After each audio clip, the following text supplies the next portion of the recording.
Karena daftar pemilih ini seringkali menjadi masalah. Ada beberapa kasus. Mas Gun atau Mas Tommy, boleh dijelaskan nggak? Ini kan agak lama ya, agak sedikit ya. Kalau bisa dikoreksi lagi. Kita tahu ya faktor apa ya ketika kita mau ngecek ini kemudian sama lah. Kalau lainnya relatif lebih mungkin honor ya. Pesta demokrasi sudah kita lalui, saatnya bangkit lagi untuk menata diri. Ayo kita ikuti obrolan kali ini bersama-sama kami di pojok demokrasi. Yeah. Demokrasi. Pesta demokrasi. Assalamualaikum warahmatullahi wabarakatuh. Shalom, salam sejahtera bagi kita semua. Sahabat Bawaslu, kembali lagi dalam podcast Pojok Demokrasi. Sahabat Bawaslu, kali ini saya nggak sendiri. Saya ditemani oleh Mas Gun dengan Mas Tommy dari Panwascam Ampel. Mas Gun dan Mas Tommy ini adalah ketua dan anggota dalam Panwascam Ampel. Apa kabar Mas Gun dan Mas Tommy? Alhamdulillah. Baik. Sekarang kesibukannya apa ini? Ya masih menekuni pekerjaan lama. Kalau Mas Tommy? Sama, kembali ke pekerjaan lama. Oh, alhamdulillah. Masih ada kesibukan ya ini ya. Mas, kali ini kita ngobrol-ngobrol yang agak ringan-ringan aja ya. Nggak usah yang berat-berat. Kali ini kita ngobrol-ngobrol soal pengalaman dari Mas Gun sama Mas Tommy dalam pengawasan penyusunan daftar pemilih pas pemilu maupun pemilihan kemarin. Namun sebelum itu kita break sebentar, nanti kita lanjut lagi. Pesta demokrasi sudah kita lalui, saatnya bangkit lagi untuk menata diri. Ayo kita ikuti obrolan kali ini bersama-sama kami di pojok demokrasi. Yeah.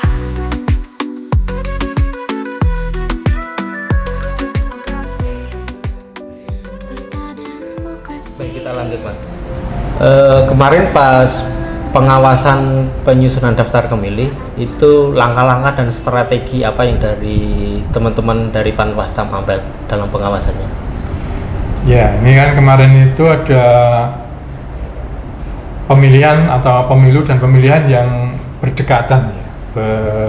Jaraknya hanya di Februari dan November ya, cuman sekitar.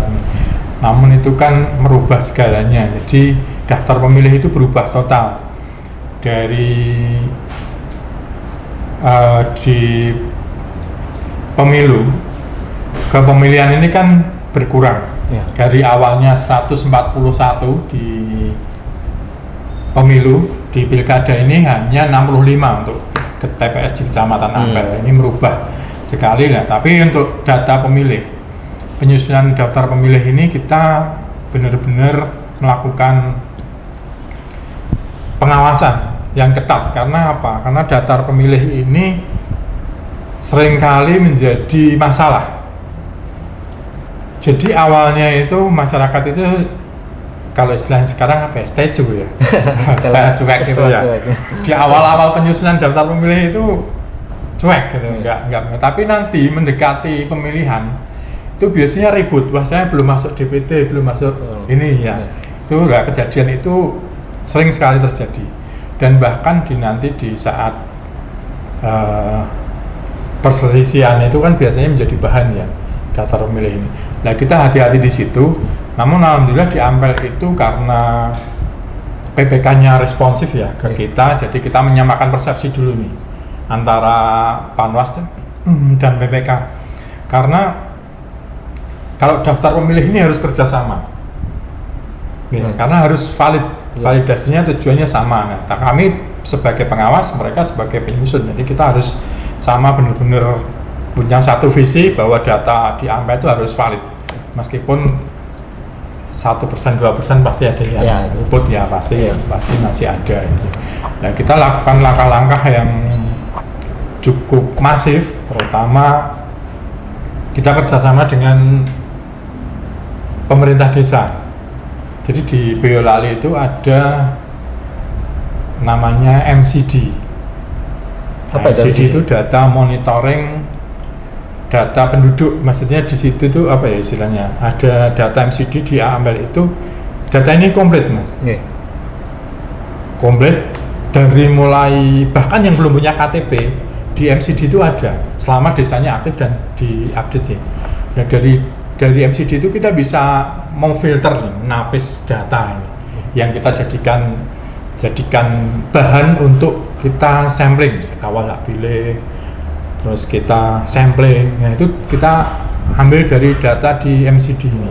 Kita kerjasama dengan desa, kita menapis terutama data-data lansia.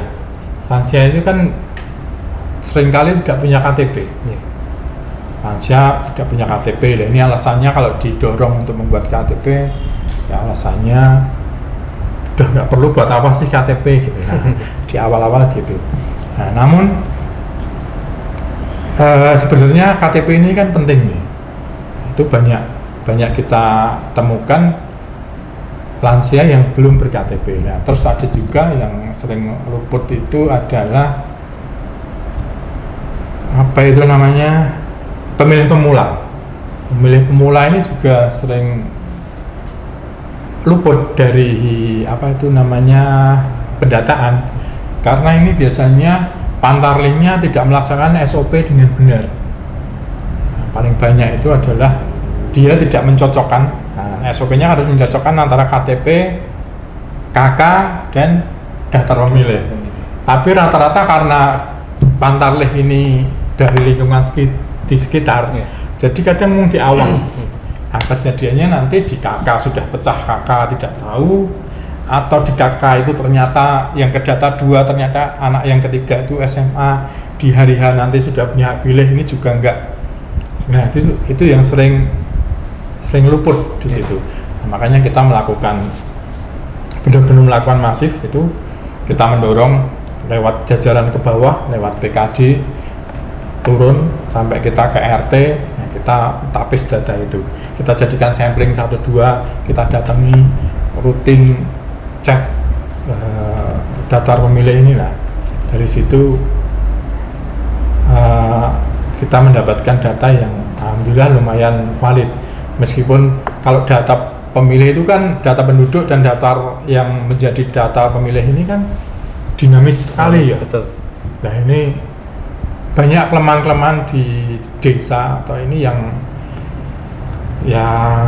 apa ya, misalkan seperti pindah penduduk.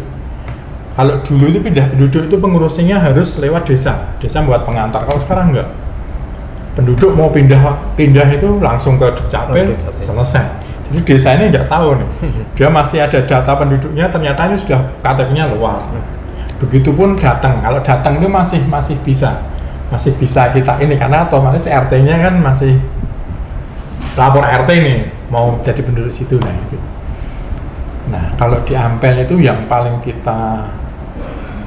mudah dan ini tidak bisa terbantahkan itu adalah data TMS meninggal. Jadi kita menekankan bahwa PKD itu harus selalu mencatat orang yang meninggal. Kalau ini kan tidak bisa terbantahkan nih, kalau pindah keluar masuk itu kan masih. Kalau data yang meninggal ini kan nggak mungkin kan dia nanti hidup lagi kan, nggak mungkin. Nah, ini harus kita benar-benar kita bersihkan, kita cut. Nah, ini PKD kami selalu harus mencatat. Kalau dengar pengumuman di masjid innalillahi wa inna ilaihi raji'un, kita langsung catat ini. Siapa cari KK KTP-nya kita terus. Jadi awareness dari masyarakat Ampel juga lumayan bagus juga ya, bahwa saya belum masuk di DPT, kenapa belum di Sopit apa segala macam. Jadi lumayan bagus juga ya di sana ya. Ya, terutama itu munculnya ketika sudah mau pemilihan. Ya. Tapi kalau di awal-awal penyusunan daftar pemilih belum respon. Nanti kalau sudah keluar masuk, diumumkan di ini, nah ini baru. Saya nggak ada, itu baru ribut di situ. Nah, Kalau jumlah pemilihnya berapa kalau boleh tahu, Pak? Kalau di Ampel untuk pemilihan ini ada sekitar 26.100 sekian lah. Pemilu maupun pemilihan itu. Ya, pemilu ya selisih nggak banyak sih, geser-geser sedikit lah. Kalau dari Mas Tommy, langkah dan strateginya dalam pengawasan penyusunan daftar pemilih. Ya, kalau dari saya mungkin sedikit dulu saya awali dengan bercerita. Kalau di pemilu saya posisinya masih di PKD. Jadi saya masih waktu itu masih panwas karir. Tapi untuk di pilkada saya sudah daftar di Panwasca. Kalau di pemilu sendiri, karena berhubung saya di PKD mungkin wilayah kerja saya kan Ya, cakupannya lebih sedikit dibanding. Saya mungkin berceritanya pengalaman saja ya. Kalau di penyusunan daftar pemilih, saya dulu sering sekali ataupun banyak sekali melakukan sosialisasi. Waktu itu mungkin di desa kalau ada acara, saya pasti datang untuk bersosialisasi. Kita sampaikan, mungkin ada pertemuan RT atau pertemuan perangkat, kita pasti selalu sampaikan. Mungkin ada warganya yang belum terdata, atau mungkin ada yang pindah ataupun yang meninggal, kita sampai waktu itu setiap RT kita pasti punya nomornya dan kita buat grup tersendiri. Jadi kalau ada segala sesuatu informasi yang masuk untuk PKD waktu itu, saya langsung tahu ini ada orang meninggal, datanya, namanya ini dan sebagainya, itu langsung ada. Jadi data itu kami catat nanti untuk daftar pemilih di akhir nanti. Ini Mas, pas Mas jadi sudah di kecamatan nih, Mas jadi Panwasca. Masalah paling umum ketika pengawasan penyusunan daftar pemilih itu biasanya itu apa aja sih, Mas? Ya, tadi sudah sedikit disinggung Pak Gun. Jadi banyak sekali kemarin beberapa karena mungkin status KTP-nya belum tercetak. Jadi banyak sekali daftar pemilih termasuk yang baru ini kemarin lumayan banyak sekali. Tapi untuk kita bekerja sama dengan pihak terkait termasuk stakeholder di kecamatan ataupun PPK sendiri, kita komunikasinya sangat bagus sekali. Artinya waktu itu kalau dari kecamatan sendiri sudah menyampaikan, kita akan segera panggil, datanya ada beberapa, nanti dijadwalkan untuk foto untuk cetak KTP. Dan alhamdulillah waktu itu sebelum memasuki last minute akhir untuk diambil sendiri kita selesai. Itu yang pertama. Terus untuk yang kedua sendiri ada beberapa kasus memang banyak lansia utamanya, mereka tidak punya KTP fisik, tapi ada beberapa yang punya kakak, walaupun berarti kasusnya sama kan, artinya tadi belum cetak, tapi kendalanya sendiri di kecamatan minim untuk jemput bola, walaupun pada akhirnya setelah kita berikan saran perbaikan, kita berikan masukan dari kecamatan juga langsung turun ke lapangan untuk melakukan foto. Mas, kemarin itu berdasarkan data kayaknya ada satu PSU ya di satu TPS ya? Ya. Yang PSU. Itu ceritanya gimana, Mas? Penyebabnya apa? Ya, jadi kebetulan waktu itu kalau di pemilu karena saya masih PKD dan kebetulan yang PSU adalah di desa saya. Itu di TPS 13 Desa Kurutsewu. Jadi sebenarnya kalau boleh dibilang waktu itu sebenarnya ada miskomunikasi. Jadi ada miskomunikasi antara penyelenggara dan pengawas. Artinya untuk penyelenggara juga tidak berkomunikasi dengan jajaran di atasnya, KPPS, pengawas TPS juga tidak berkomunikasi dengan baik, dan pada akhirnya waktu itu diputuskan dari KPU Kabupaten Boyolali untuk dilaksanakan PSO. Jadi dia itu pemilik KTP luar Boyolali gitu, Ya. luar gitu.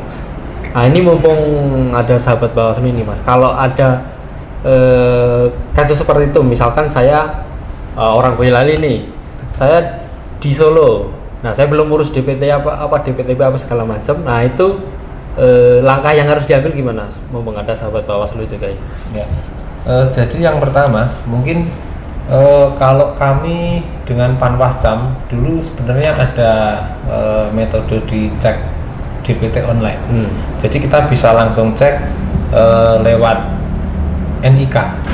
Jadi nanti ketika itu sudah dicek sudah masuk atau belum. Nah, dia udah masuk DPT apa belum? Tapi ketika itu belum masuk area ya, kalau itu sudah masuk area, kalau belum artinya kita bisa berikan saran atau masukan. Termasuk dulu di waktu pemilu ada ganda. Jadi ada salah seorang warga yang kebetulan kami temukan mempunyai dua lokasi memilih. Artinya dicek di Kabupaten Semarang waktu itu beliau juga masuk, di Kabupaten Boyolali juga masih ada. Oh, masih ada. Betul. Namun setelah di DPTB waktu itu, setelah kita berikan saran perbaikan, beliau menyatakan bahwa daftar pemilihnya sudah berpindah dari Boyolali ke Kabupaten Semarang. Sekalian ini mungkin Mas Gun atau Mas Topi boleh dijelaskan nggak kalau apa ya, kalau DPT itu apa, DPTB itu apa, DPK itu apa, terus situasinya yang gimana kalau saya masuk ini atau saya masuk ini gitu. Mungkin ada sahabat Bawaslu yang atau masyarakat yang belum paham gitu, monggo. Jadi kalau DPT itu kan sudah produk akhir ya, Iya, produk akhir. sudah tidak bisa berubah kan ketika sudah menjadi DPT. Namun itu diawali dari, nah ini penyusunan daftar pemilih itu diawali dari DP4, DP4 plus DPT pemilu terakhir. Nah ini yang kadang memang datanya masih kacau ya sebenarnya ya, masih kacau. Nah ini diturunkan ke bawah. Ini kalau kita menemukan apa itu namanya ganda atau lain sebagainya, ini di sini kita belum bisa nyuret loh. Karena kalau ganda ini kan nanti ditapis lagi ya, ada ganda antar campuran. Ya, ganda. Kalau ada ganda antar desa itu masih bisa diselesaikan di kecamatan ya. Nah, ganda kabupaten susah lagi nih ganda ini. Nah, dari penyusunan itu yang agak menyita waktu itu. Datanya masih semrawut. Nah, tapi ketika sudah selesai di situ keluar DPTB. Ya, DPTB. DPTB itu dapat memilih tambahan. Karena istilahnya kadang di pemilu sama pemilihan itu beda. Beda. Kadang yang membingungkan juga ini untuk teman-teman antara DPTB-nya di pemilu sama DPT-nya di pemilihan itu beda. Kadang DPTB-nya ini daftar pemilih tambahan ya, di sini jadi daftar pemilih pindahan. Nah, kayak gitu nih. Nah, ini kan agak lama ya, agak sedikit ya. Kalau bisa dikoreksi lagi. Dari DP4 plus pemilu terakhir ini kan diturunkan ke Pantarlih. Pantarlih yang melakukan coklit. Nah, ini kadang seringkali masalahnya di coklit ini karena ya ekspornya tidak dilaksanakan. Nah, banyak sekali yang tidak dilaksanakan, terutama misalkan tidak mencocokkan tadi yang saya sampaikan KTP dan KK tidak cocokkan dengan daftar pemilih, belum lagi tidak menempel stiker. Nah, tidak menempel stiker. Ada lagi yang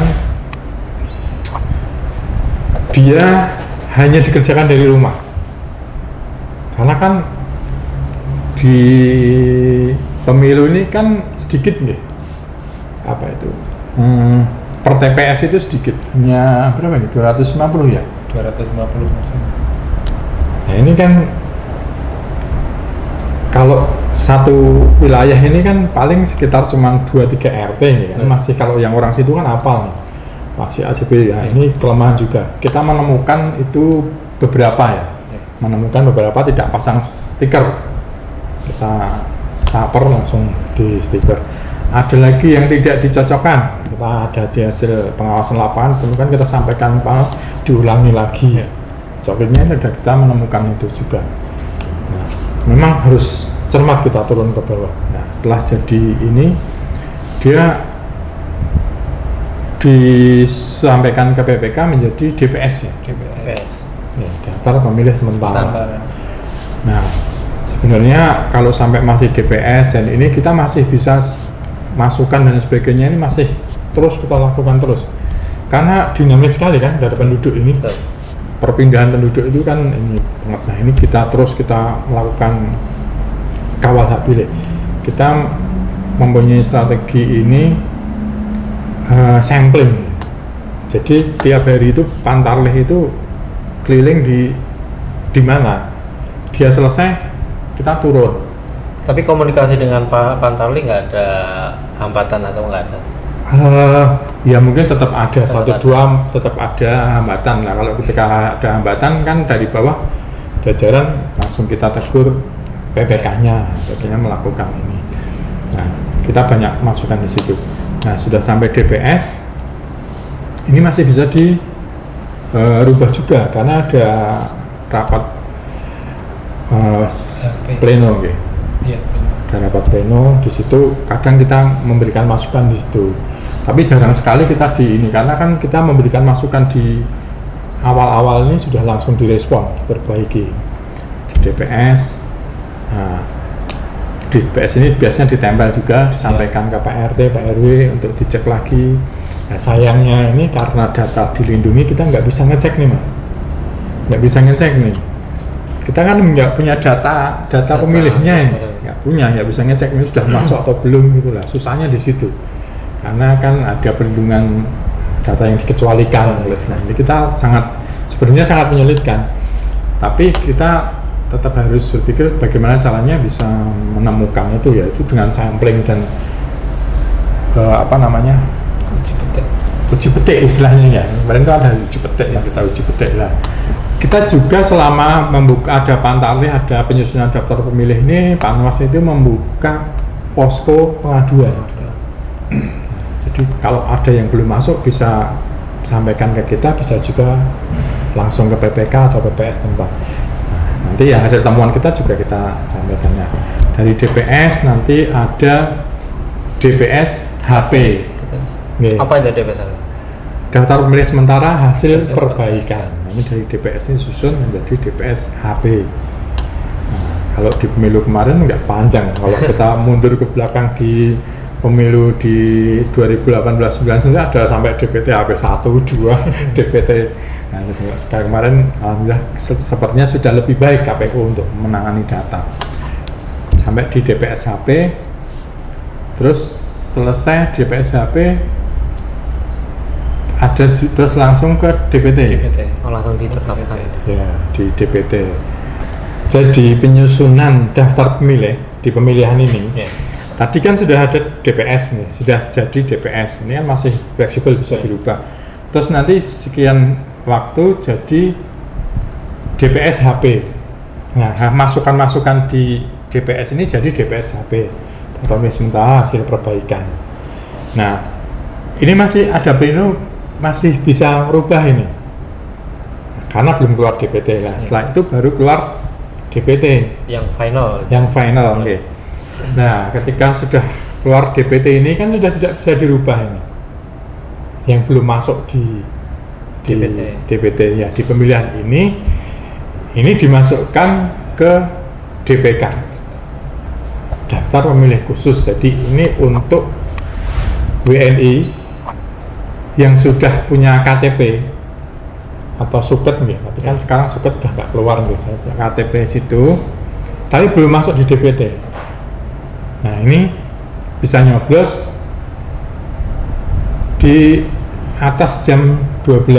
Nah, menjadi DPK. Nah, ini juga rawan DPK di pemilihan ini. Kalau gini Mas, kalau contohnya kayak saya ambil contoh saya sendiri lah. Saya DPT-nya kan di Boyolali di Ampel. Cuman kan saya kerja di Manokwari di Papua Barat kemarin. Nah, kalau DPT saya sudah masuk di Boyolali nih. Saya mau nyoblos di sana itu apa yang saya harus lakukan? Saya harus kemana gitu?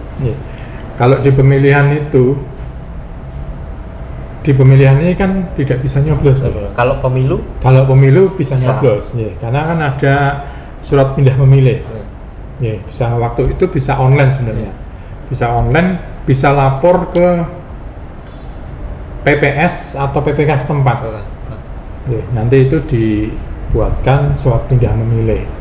Jadi saya masuknya di PTB berarti? Masuknya atau kalau tetap DPT? DPTB. DPTB. Jadi tambah. Kalau gini, kalau saya belum mengurus pindah memilih? Belum mengurus pindah memilih? Sampai katakanlah H-1 lah? Tidak bisa. Tetap nggak bisa nyoblos? Tidak bisa.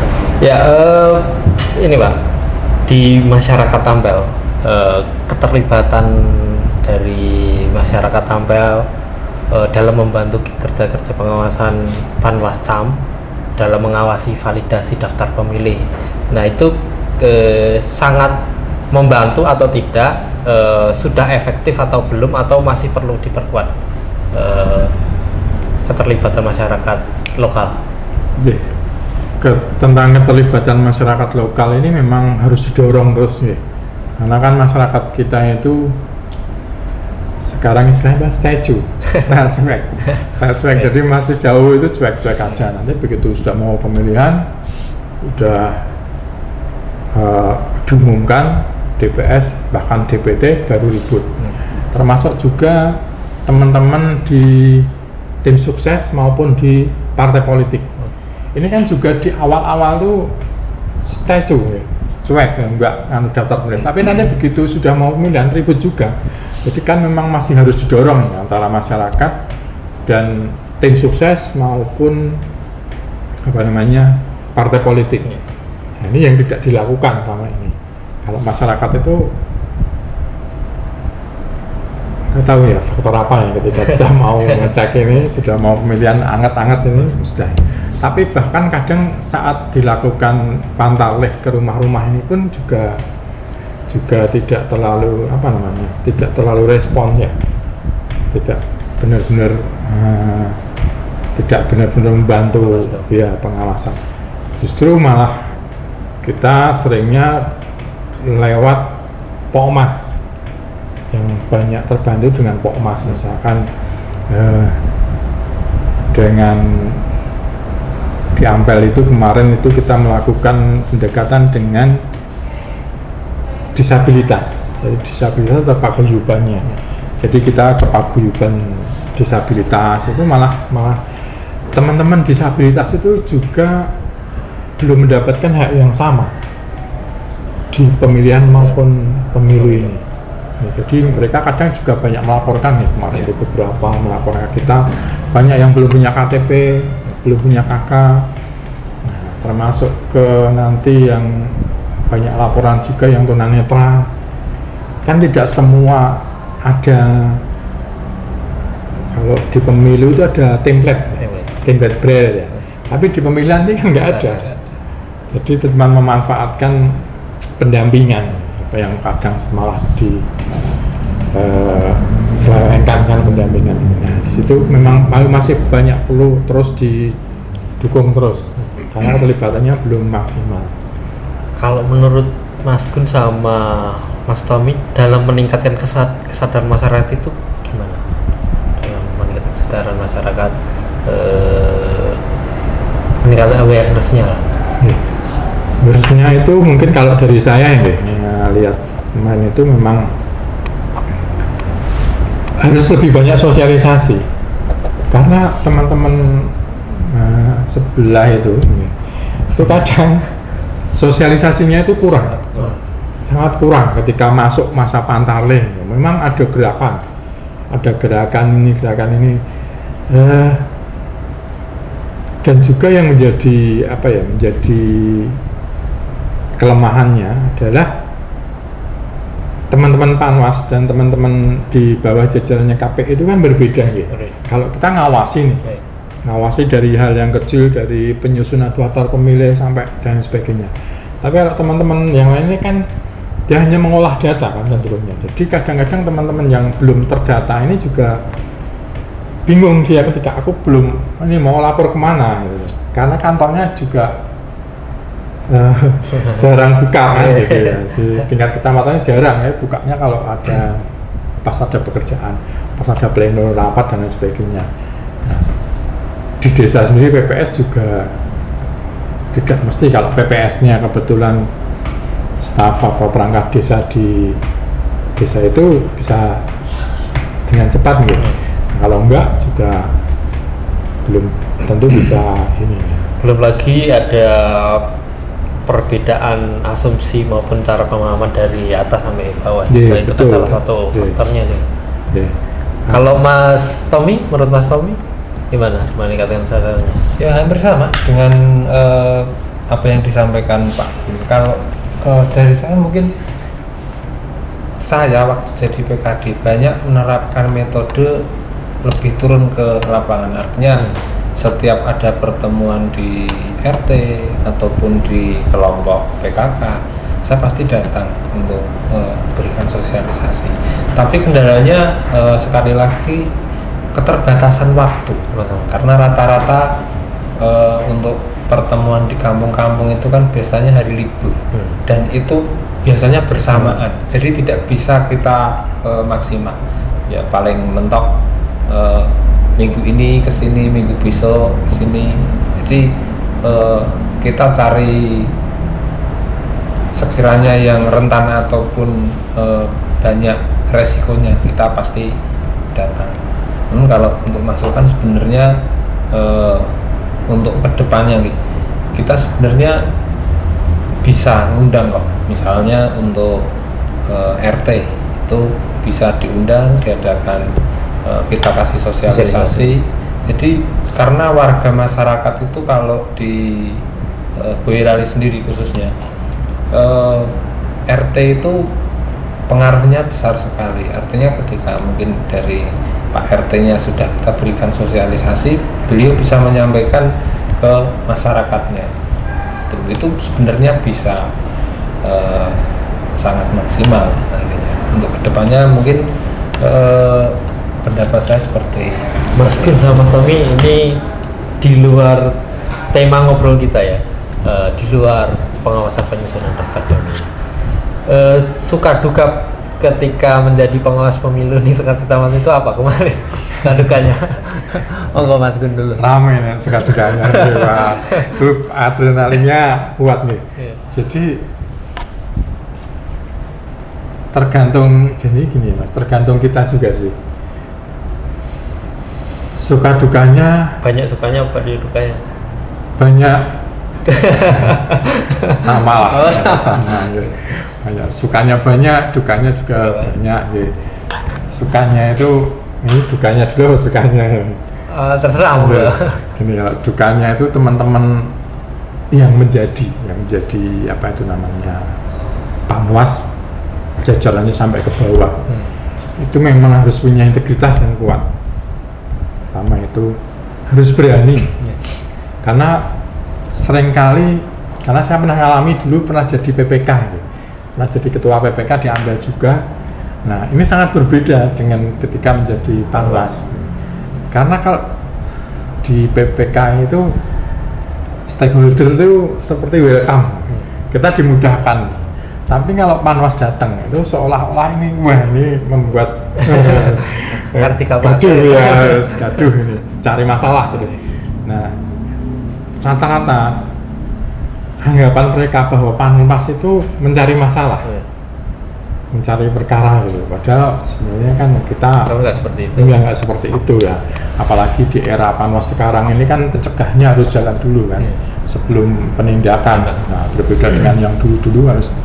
Nah, ini rata-rata itu. Jadi memang ketika menjadi Panwas, terutama saya pikir sama lah ketika Panwascam di PPS maupun di PTPS itu harus, yang utama harus berani. Karena dilema juga mereka, misalkan kayak di tingkat kenyapatan harus ngadepin dengan stakeholder ya, camat, lurah dan sebagainya. Ini harus punya jalinan atau pertemanan yang kuat dengan apa itu teman-teman kepala desa, dengan teman-teman di perangkat desa. Karena mereka sebenarnya dengan pengawas itu kalau Panwasnya tidak punya integritas, nggak takut mereka, nggak ada yang takut, paling gitu. Tapi kalau kita kuat integritasnya, mereka takut, Panwasnya itu jangan main-main dengan Panwas itu gitu. Ya, jadi dukanya itu banyak. Kita ketemu itu susahnya kita mendapat data juga segitu. Jadi mereka cenderung dengan Panwas itu keep datanya rahasia. Apalagi kalau dengan PPK hubungannya juga tidak kuat, susah kita nyari data ini. Kita mau nyari, teman-teman mau nyari data jumlah dari DPS itu kadang nggak dikasih, kita cuma dikasih totalnya aja. Tapi kalau baik, nah dukanya itu banyak. Terus kita 24 jam ya bikin juga.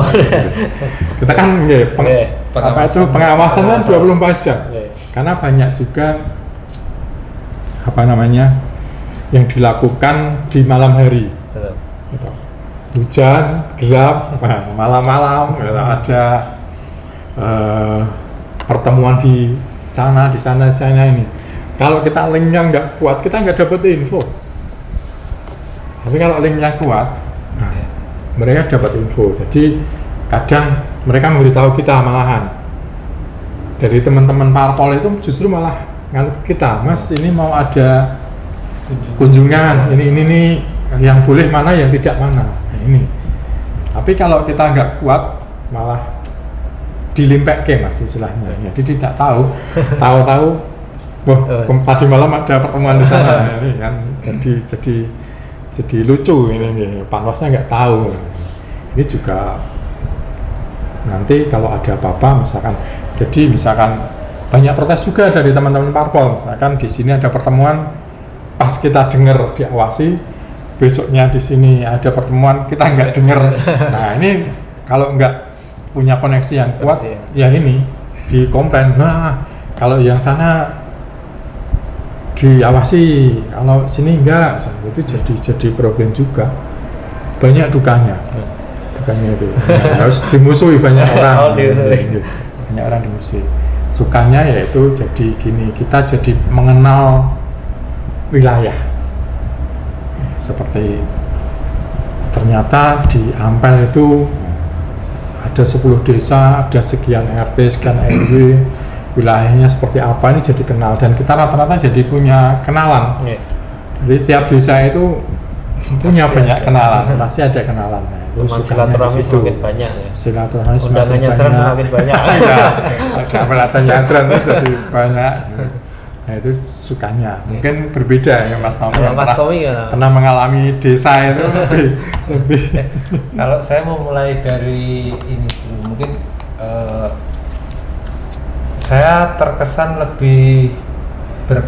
lebih ke menyenangkan gitu. Jadi saya punya prinsip kalau kita kerja itu memang harus totalitas. Itu yang berlaku. Di samping itu juga kalau dari atasan, entah saya waktu masih di PKD ataupun saya di Panwascam, alhamdulillah kebetulan banyak sekali pelajaran yang bisa saya ambil dari mereka. Pak Gun dulu waktu Pak Gun Panwascam, saya masih di PKD, saya juga belajar sangat banyak, diberikan fasilitas dengan baik. Artinya kita kalau misalkan ada kesulitan, ada persoalan, beliau pasti cover.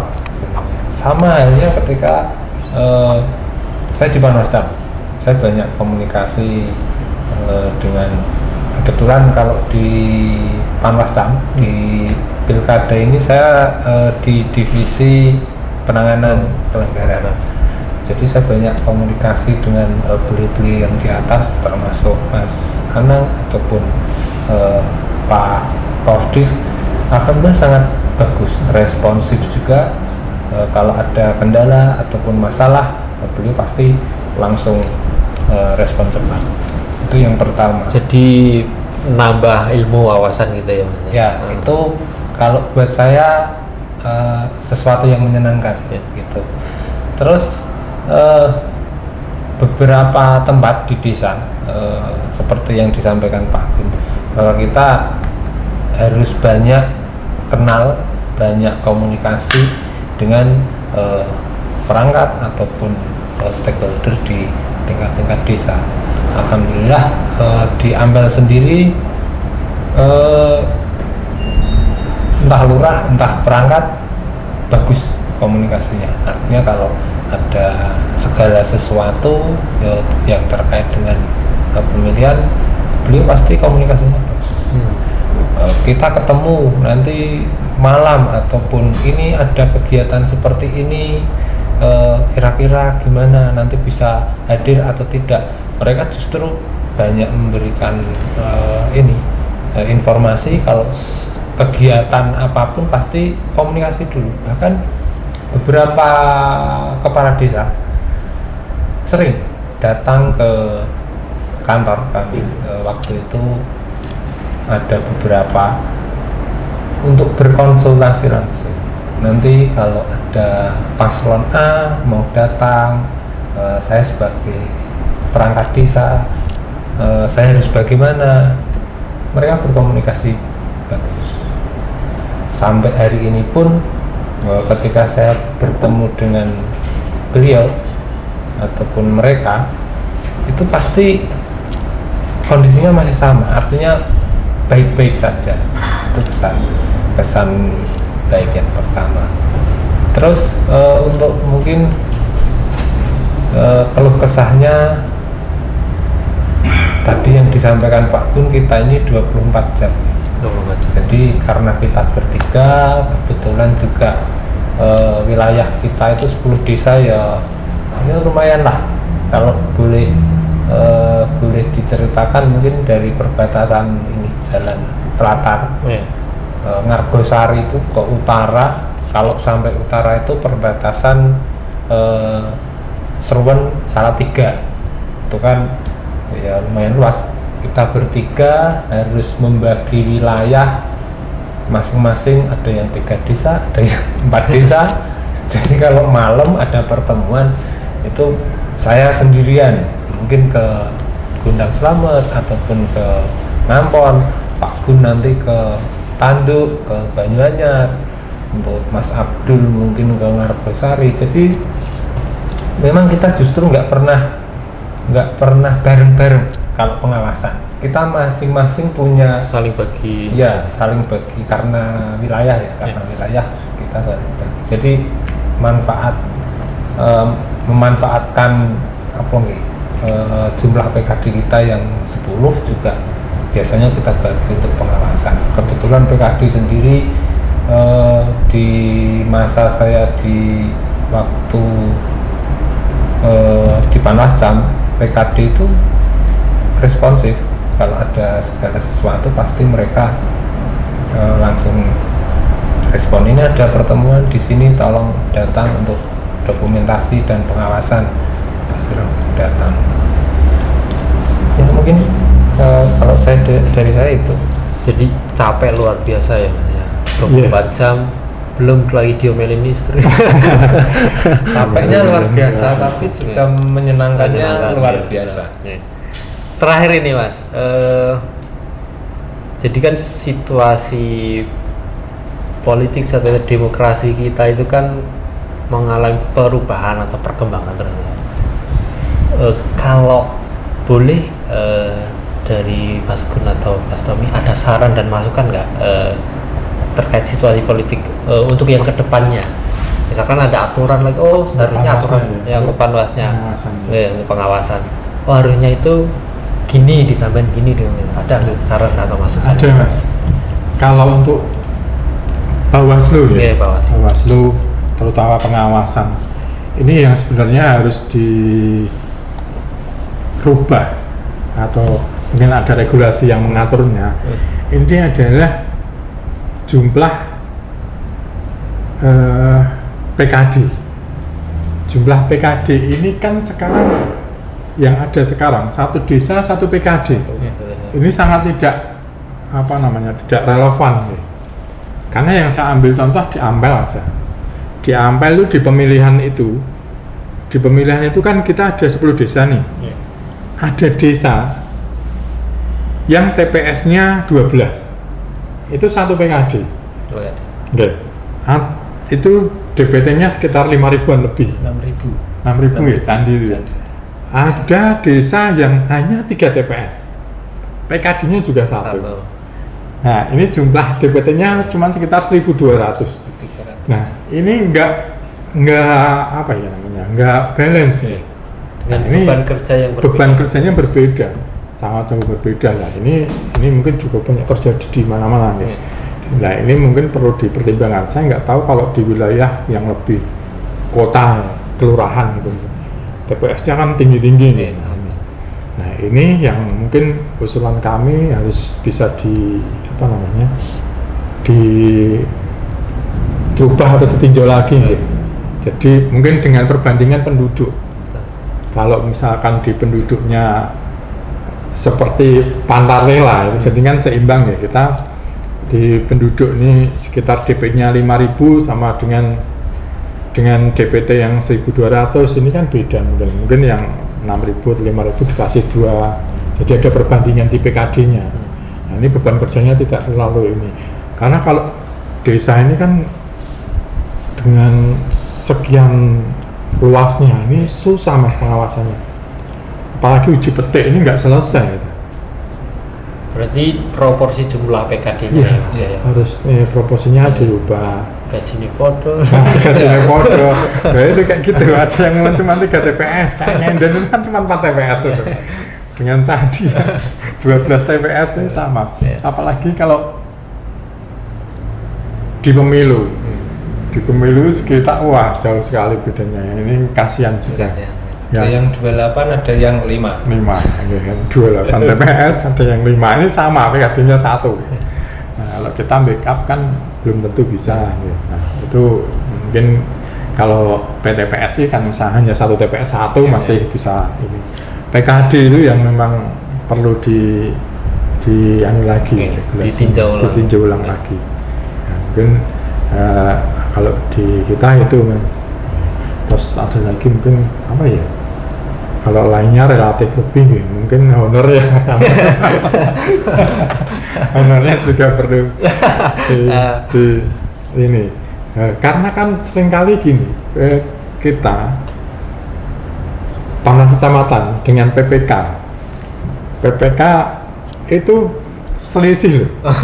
Lebih banyak di PPK loh. Padahal secara pekerjaan kita 24 jam ya ngawasi. Kalau teman-teman hanya teknis itu secara personil mereka juga lebih banyak. Ya meskipun kita menang di staff lah.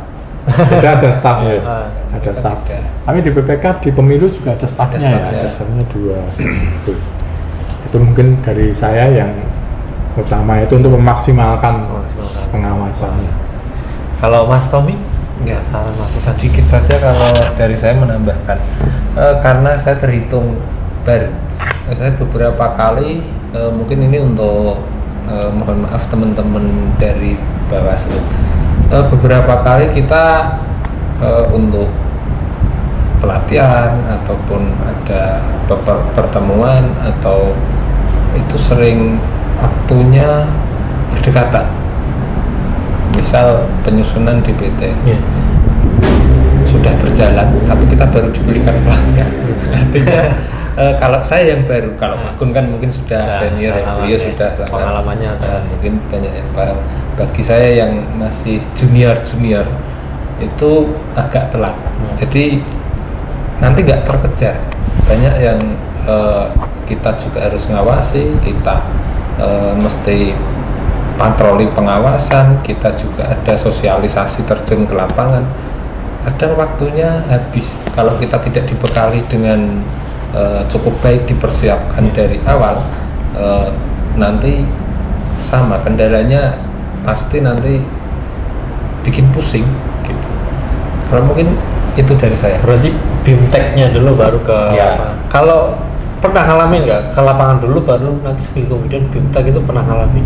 Ada di beberapa tahapan itu ada. Nah itu gimana Mas dulu? Ya itu karena kemarin kebetulan kan saya pernah jadi panwas ya. Oke. Nah, jadi BPK. Jadi kadang sudah sudah hafal ini nanti di tahapan ini bakal seperti ini, tahapan ini bakal ini. Jadi kita sama teman-teman masih sudah bisa mengantisipasinya. Nah, itu. Nah, termasuk sebenarnya teman-teman kritik juga ya buat teman-teman Bawaslu. Apa-apa. Sebisa mungkin untuk perekrutan itu bukan, kalau kemarin kan masih ada yang nyambi ya. Iya. Nyambi misalkan ada yang jadi guru terus jadi ini kan juga sedikit menghambat. Iya, apalagi guru sama tenaga kesehatan itu kan waktunya itu kan. Kalau kan kemarin yang dibatasi kan yang tidak boleh adalah P3K atau ASN. Itu yang nggak boleh. Nah, tapi kan selain itu masih diterima. Itu kalau cuma 3 orang kasihan nih, kadang kasihan stafnya. Nah, terus juga teman-teman Bawaslu nyontoh nanti dengan domisili misalnya, yang direkrut itu satu domisili, misalkan yang diampel ya dicarikan dari teman-teman yang ampel diambilkan dari Boyolali, itu kan repot nanti cara kerjanya. Nah, contohnya seperti itu misalkan. Mudah-mudahan tidak terjadi ini untuk teman-teman Bawaslu, karena nanti di 29 kan sudah tinggal ini ya. Kan masih teman-teman Bawaslu yang sekarang. Kita sampaikan kritik ini. Honor juga ya Mas, itu penting itu. Terutama honornya PKD. PKD itu honornya cuma 1.100.000 ya. Kalau honor itu nanti Mbak Sri yang bisa. Saya juga nggak tahu. Itu masukkan aja barangkali. Ya, nanti mungkin Mbak Sri juga nonton ini. Honor ini ya, monggo ini yang di pusat sana juga kan, teman-teman yang di atas sana juga tidak sampai turun ke bawah gitu. Iya. Belum tahu medan yang seperti apa. Kalau di Ampel itu kemarin relatif lebih nggak terlalu naik turun. Kalau teman-teman yang di kecamatan sebelah Dadak Sari itu sampai pucuk gunung itu ada yang motor nggak kuat itu. Apalagi Indonesia Timur ya. Nah, Indonesia Timur itu ya, mungkin lebih. Sahabat Bawaslu, sebenarnya seru nih obrolannya dengan Pak Mas Gun dengan Mas Tommy ini. Cuman karena berhubung kami bertiga mau mancing, jadi podcast kita akhiri dulu. Terima kasih Mas Gun, Mas Tommy. Sama-sama, terima kasih.